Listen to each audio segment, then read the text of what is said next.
Good morning, everyone. My name is OConnor. I am Deputy Director at Transportation Alternatives, and I am pleased to see everyone here today. I'm here today with State Senator Salazar and a host of partners in the fight for safer, more equitable, and greener streets in New York City.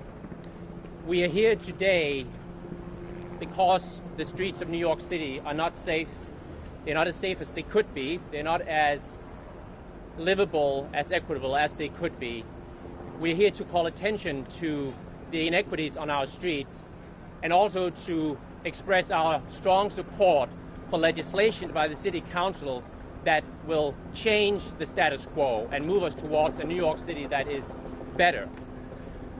Last month, I should say this month so far in September, at least 26 New Yorkers have lost their lives on New York City streets. Out of at least 156 people killed this entire year so far. And this has happened because our streets are not safe. And so far this year, thousands of drivers have been driving despite the fact that they have racked up 2, 3, 4, 5, and more tickets of red light camera violations, speed camera violations. These are chronically dangerous drivers that speed right next to school institutions during school hours when children are in school. And we have failed to hold these New Yorkers sufficiently accountable and to get them out of the dangerous cars that they're driving for some time for them to take a course to make it better.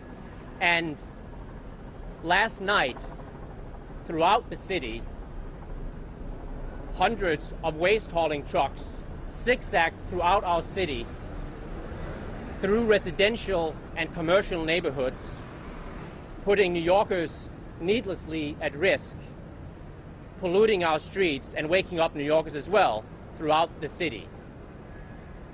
And they're doing that because we have failed to create a meaningful waste collection system in New York City.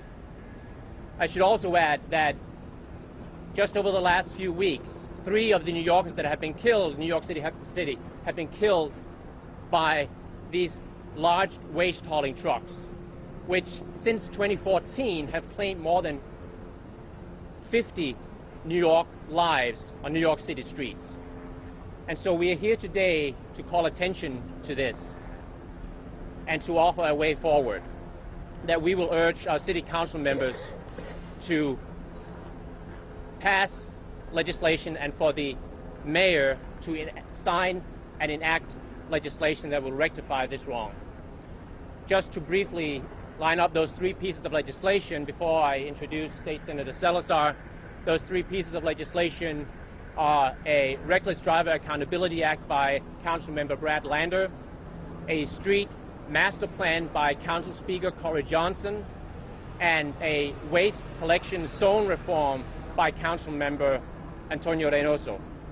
And in addition to all of our partners, activists, organizations that are here today, and our courageous members of Families for Safe Streets, I'm also proud to introduce our co-host today, State Senator Salazar, who is someone that we are looking to as a leader in this movement for safer streets, someone who is a friend of Families for Safe Streets, someone who sees the streets of New York City for what they are and for what they should and must become. State Senator Salazar, thank you. Thank you very much, and thank you especially to all of the advocates who are here with me today. I know many of you personally and your families have been directly impacted by this problem, and it doesn't need to be this way. So far in 2019, we have already seen at least 156 New Yorkers, pedestrians, cyclists, killed due to car traffic in our city. This is on pace to be the highest number of these fatalities that we've seen in 20 years in New York. Many of these deaths have been in my own district in North Brooklyn, but it's a problem all over our city.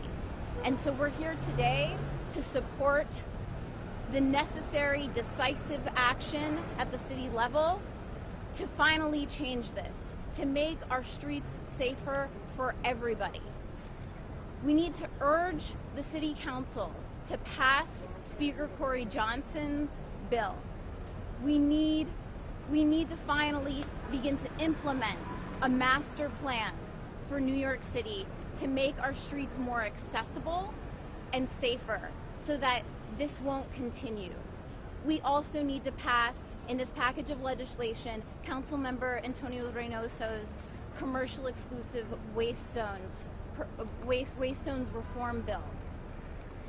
Some of these deaths have been the direct result of reckless driving and an inadequate infrastructure in our commercial waste zones. And finally, we also need to pass Councilmember Brad Lander's bill as well, the Reckless Driver Accountability Act. This is the absolute minimum action that we need to take, and I'll do everything in my power as a state legislator to make sure that it happens. Thank you all again so much for being in this movement with us. Thank you, State Senator Salazar. I am sad that I have to introduce Lauren Pine of Families for Safe Streets, but at the same time I am encouraged by her being here. One of the things that I have gained significant strength from in recent years, one of the things that I have been most proud of doing has been standing with members of Families for Safe Streets, which is a group of New Yorkers who have lost loved ones, but not only that, also New Yorkers who have been seriously injured and have lost much in their life that they were otherwise expecting. And I am encouraged by the tremendous tenacity that Families for Safe Streets and the individual members of Families for Safe Streets have shown in recent years, and it makes me hopeful that we can make our streets safer. Lauren Pine.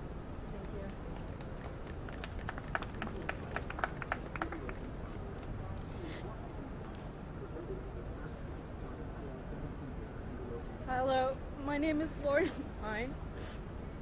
I'm a nurse, and in November of 2017, I was struck by a private waste hauling truck while crossing the street. I lost my leg, but I know that I'm lucky because I survived. So many people have lost lives. Now is really an important time for us to get these bills passed. This is going to make our streets so much safer. I've lived in the city for over 30 years, and I've seen things change. Areas that have so much more congestion now have residential areas at night with trucks passing through, like the one that I was struck by. It's been a long road of recovery, and I'm on disability, but because of the wonderful people at Transportation Alternatives and Families for Safer Streets, I feel supported in standing before you today and encouraging you to help us make a change. These injuries and deaths are preventable. We can prevent them. It is easy. Write in support of these bills. Do everything you can. Get out and vote. Talk to your neighbors and your friends. This is about action. We can slow this down. We can stop it. I want to make sure that if anybody needs somebody like Families for Safe Streets, they know that we are out there and that we will change this. We can all make this a better city. We just have to take action now. Thank you. Thank you, Lauren. I'm now happy to introduce someone who represents thousands of, an organization that represents thousands of New Yorkers who work collecting the waste every single night. Someone who is a strong partner in the effort to make our waste carting system safer, more equitable across the board. Jordell Rivera of Teamsters Local 813. Thank you. Hi, good morning. My name is Jordell Rivera. I work for Royal Waste for the past 14 years. I'm strongly support the zoning in a way it's going to be a safety manner to control all this negligence that is happening out there for truck drivers that are going through red lights, stop signs, cutting corners because of the long hours that we put out there for trying to finish up a route that is leaving us with 14, 16 hours a night. By the zone being approved and have this bill passed, we will be concerned just on one area particularly, and I'll be running from downtown to Midtown or uptown, or crossing from the city to the Bronx or Queens. That will save us from rushing ourselves to make it to a different place. But being in a certain area, which is the zone is offering us, it'll be a safety bill that will save those lives that has been taken away from families that never expect a phone call. I would not want to receive a phone call while I'm working, letting me know that sibling has been killed by a truck driver. As myself, I cannot feel the pain that those parents are feel when that phone rings and they've been notified that it's been killed by a carting company. So I strongly support them, this bill to be passed and help it become and take place. So this way, instead of me pulling 14, 16 hours a night, I will be doing 8 and get back home safely, and I can hug my family. Those are the same ways that it's not just going to help me and my colleagues, but it will save some lives from the New York City streets. And we all have a decent and a perspective the next day morning, be safe. So the bill, I'll support it, and I ask to be supported as well to keep New York City streets clean and safety, and let's join our city. Thank you. Thank you, Jardel. I'm now happy to introduce Sunshine Letter of Align, who is another strong partner pushing for the waste zone reform bill. Thank you, Sunshine. Hi, thank you. Thank you. Good morning, everyone. Thank you to Transportation Alternatives for bringing us all here together today. The many groups have been working together closely for many years to bring more street safety to New York City. I'm here on behalf of Align. We've been working for many years to pass this bill for private sanitation reform. And I do want to say that we know that far too many people have been killed in New York City streets this year. But what most New Yorkers don't know is that this month alone, 3 people were killed by private sanitation trucks. And most people don't know that New York City's private sanitation industry has one of the worst records for safety across the country, has a dismal safety record where over half of inspected trucks are taken out of service for safety violations like bad brakes. And this is not going to change unless the City Council passes Intros 1574, which will change the industry, improve the way the city runs safety for sanitation in the city, and that will stop the industry from pushing workers beyond the limits of what's safe for them, who are also killed and injured by their own industry, and what's safe for all of us New Yorkers. We need the City Council, the mayor, and the speaker to ensure that this bill is passed this fall. It's before them right now, and prove their commitment to bringing street safety to New Yorkers who cross our city streets every single day. Thank you very much. My name is Sunshine Ludder, Ludder, for Align. Thank you, Sunshine. I'm now pleased to introduce another person to speak for the waste zone reform bill, Justin Wood of Align. Justin? Sorry, Justin Wood of New York Lawyers for the Public Interest. Thank you. Thanks, Mark. Good morning. New York Lawyers for the Public Interest is also happy to support this bill, Intro 1574, the Commercial Waste Zone Bill, and thanks Councilmember Reynoso, State Senator Salazar, and this powerful coalition of advocates in supporting this bill. We've been working with the workers in the waste industry, with folks who are concerned about the safety record of this industry, with environmental and environmental justice advocates for almost 6 years to shine a light on what happens in the private waste industry and why it's so desperately in need of comprehensive reform. This is the bill to do it. We need a strong bill that addresses the climate change implications of this industry, which continues to send all of the waste to landfills, not nearly enough composting or recycling.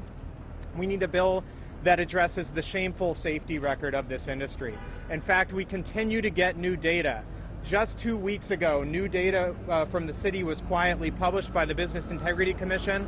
Only 15% of the private waste trucks have even bothered to install basic safety measures like side guards that would prevent a pedestrian or cyclist from getting sucked under the wheels of a truck in the event of an emergency. These are affordable, simple solutions. The owners of these companies are clearly not going to reform themselves.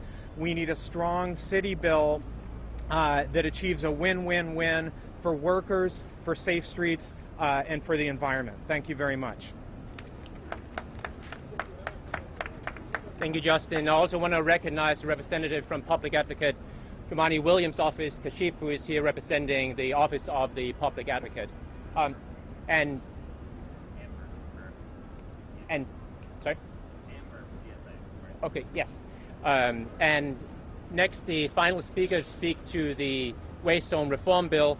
I want to introduce Amber Ruth of Democratic Socialists of America. Hi, my name is Amber. I'm with the DSA, and I'm here to talk about the way that the Commercial Waste Zone Bill and the Safe Streets legislation would benefit us, the working class, and also solve the climate crisis at the same time. The brunt of the climate crisis has been borne by working class communities who contribute to it the least. To achieve climate justice, we must adopt bold climate policies that benefit the working class. If sacrifices need to be made, they should be made by the 1% who have profited from destroying the environment and exploiting workers for centuries. This Safe Streets legislation is exactly the kind of bold climate justice policy we need. The need to redesign our transit system to reduce emissions is also an opportunity to make our transit system more equitable, more accessible, and more safe for everyone. The current commercial waste zone collection system makes no sense. Dozens of private carters zigzag all over the city, competing with each other on long, winding routes. For instance, a single truck might travel from the Bronx to New Jersey in a single night to pick up one trash pickup. By implementing commercial waste zones, we will not only cut emissions by 50% and improve recycling and composting rates, but we will save the lives of countless pedestrians and cyclists and improve safety and labor standards for workers who have long been exploited in a race to the bottom. Nearly a century ago, Robert Moses shaped our city's future with his car-centric vision that was rooted in racism and classism. We don't have to accept his legacy. We can reject his vision and shape our city's future with a people-centric transit system that is rooted in justice instead. We can build a robust transit network of bike lanes and subways and buses that will make New York City a better place to live in the process. It's time to stop allowing the whims of millionaire NIMBYs prevent us from building a more just transit system that we need to save our planet. We can revolutionize the way we share our street space with holistic urban planning that prioritizes public goods and spaces that serve the many, not the few. We need to democratize, decommodify, and decommodify our transit system, and this Safe Streets legislation would be a huge first step down the right road. Thank you. Thank you, Amber. And now before we get to Q&A, we're going to have just another 3 or 4 speakers briefly to speak to the 2 remaining bills that we're pushing for, the Street Master Plan of Clara Johnson and the Reckless Driver Accountability Act of Councilmember Lander. Now, to speak to the Street Master Plan, I want to introduce 2 young New Yorkers who make me very hopeful about the future of New York City streets. Sadly, they are here because of tragedy that they experienced close to them, but I am encouraged by the courage, the commitment that they are showing in being here and having been here so many other times. It's my pleasure to introduce Zane Walker and Avery Dermer of Division 0 Youth Council.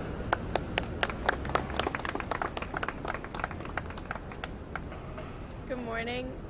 My name is Avery Dermer, and I am co-head of the Vision Zero Youth Council.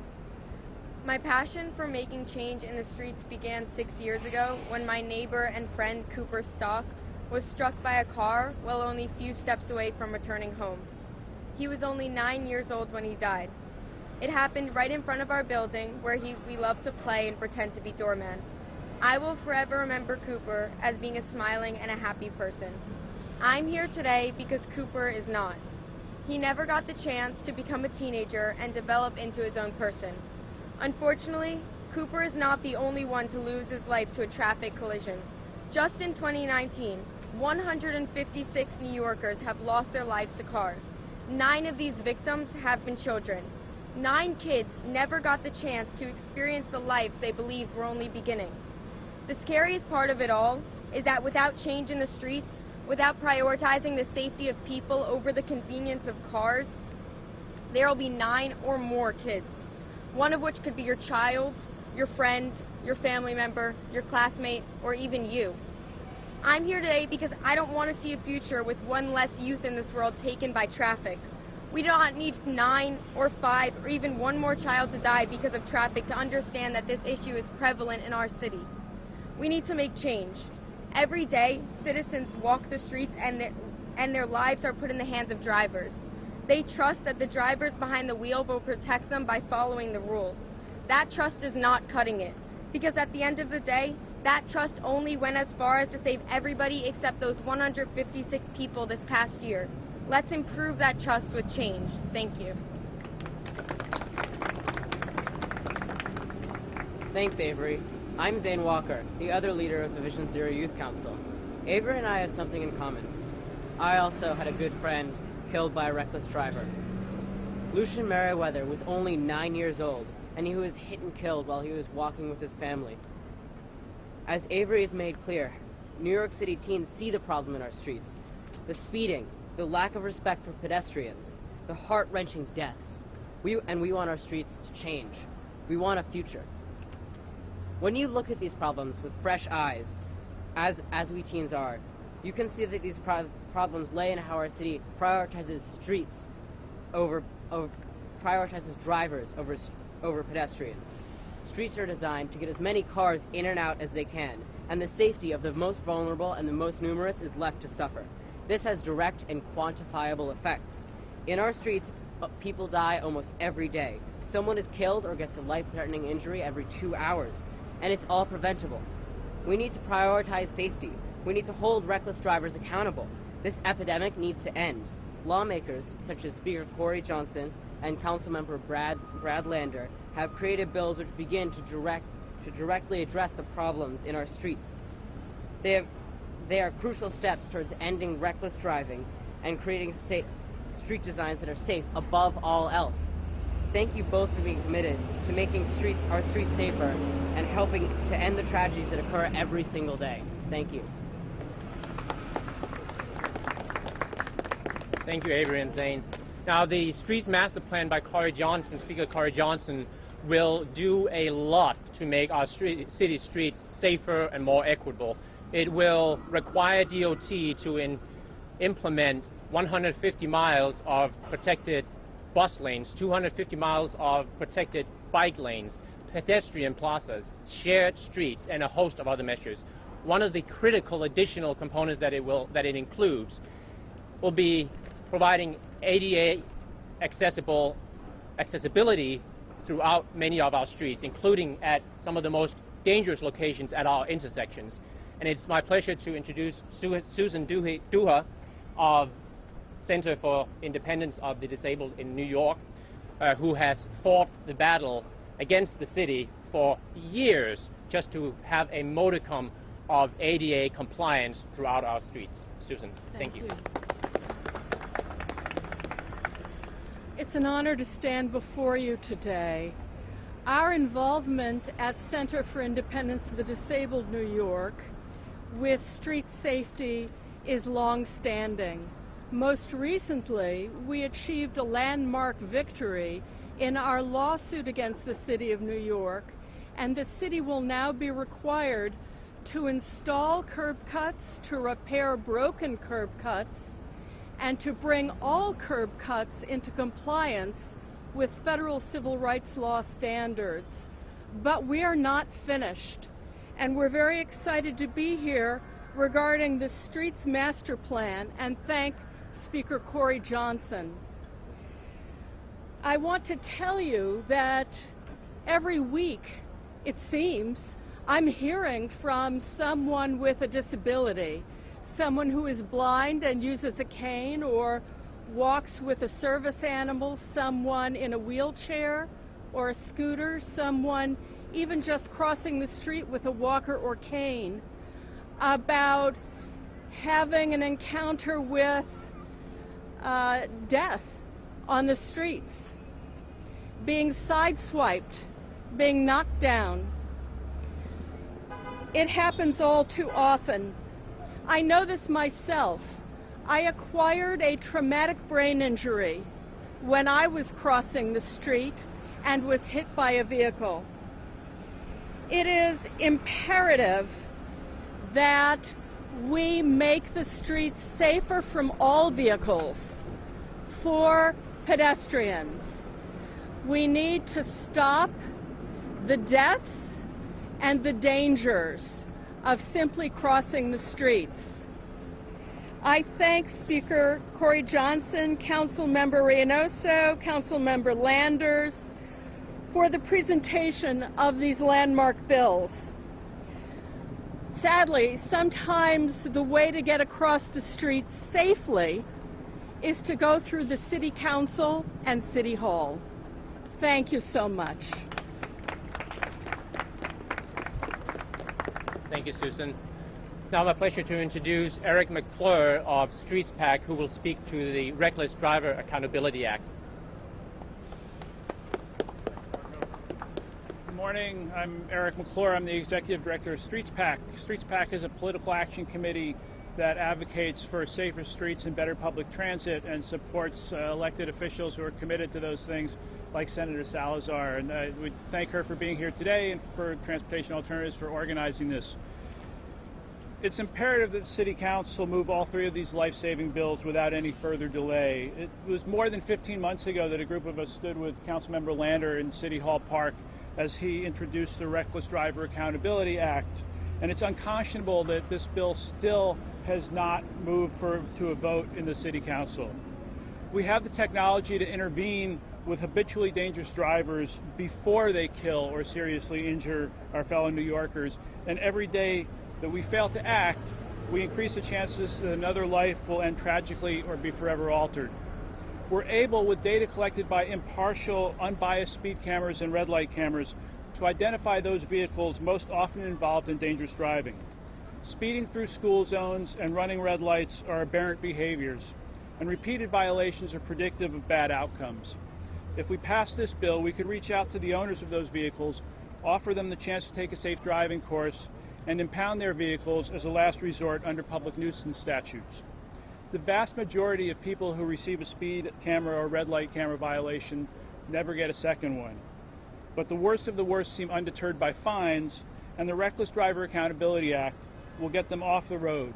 We call on the mayor and the speaker to move this bill forward as soon as possible. Thank you. Thank you, Eric. It's now my pleasure to introduce the final speaker of the day to also speak to the Reckless Driver Accountability Act, Blythe Austin of Families for Safe Streets. Thank you so much, Marco. Thank you, everyone, for being here today. The Reckless Driver Accountability Act targets the most dangerous drivers in New York City, the people who we know speed through our school zones and run red lights again and again.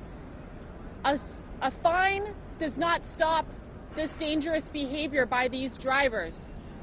But this program, the Reckless Driver Accountability Act, will. These most dangerous drivers will be required to complete a traffic safety program that has already been piloted in Brooklyn and has been proven to reduce recidivism. Drivers will drive more safely after going through this program. It is a common sense solution to reducing reckless driving on our streets and saving lives. Indeed, all of the legislation that we've talked about here today is common sense. Increase infrastructure that we know reduces crashes. Reduce the number of miles that dangerous garbage trucks are driving on our streets. Create a traffic safety program that the most dangerous drivers on our streets need to complete. These things are practical solutions that make sense. And we need our city council members and our mayor to move forward on all of them. We're grateful for all of the words of support that we have received from the mayor, the speaker, and our city council members. But talk doesn't save lives. Action does.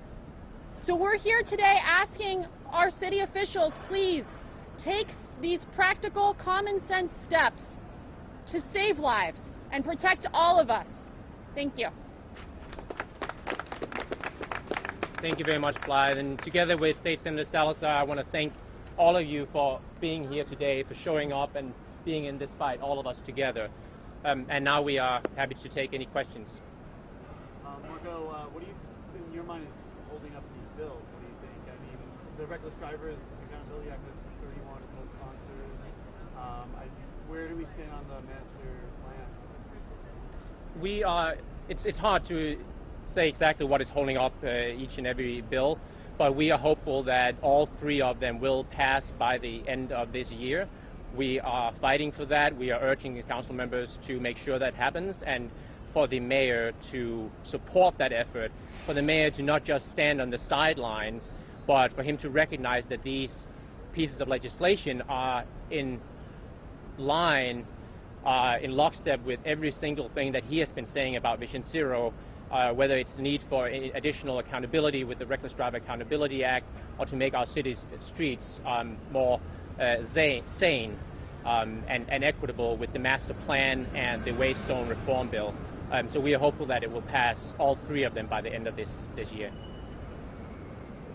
Senator Salazar, I was wondering if you could speak a little more to your district in North Brooklyn. I know that when they announced the Green Wave, the mayor and Commissioner Trottenberg, she actually spoke specifically about Bushwick and how there's kind of like a lot of new bikers in the area, as well as it being such an industrial zone, so like the clash between bikers and trucks being an issue. I was wondering if you could just give a little more about like how you're feeling about your district. Absolutely. We've been tremendously affected by this in North Brooklyn, especially in Bushwick and Williamsburg, and part of the problem is that we have a very vibrant industrial business zone in North Brooklyn, and there's, more people are moving into the area, more people are riding their bikes, definitely in part due to inadequate public transit. It doesn't help that the MTA has recently reduced the number of B38 buses, which runs through the area, has cut, has disrupted service and cut service on our subway lines in North Brooklyn, and this is part of the problem. But this package of legislation, I think, particularly Councilmember Reynoso's bill, with his insight into the district, will really be able to help to rectify it. And then, is there anything that the state can do to help as well, or are you really just advocating to get the council to pass these bills? I think for now, we're really urging the council to pass this legislation, and there is more that the state can do, and in the new session in January, we'll assess, especially given, hopefully this package of legislation will pass at the city level, and then we'll be able to assess what action needs to be taken in the Senate. Any other questions?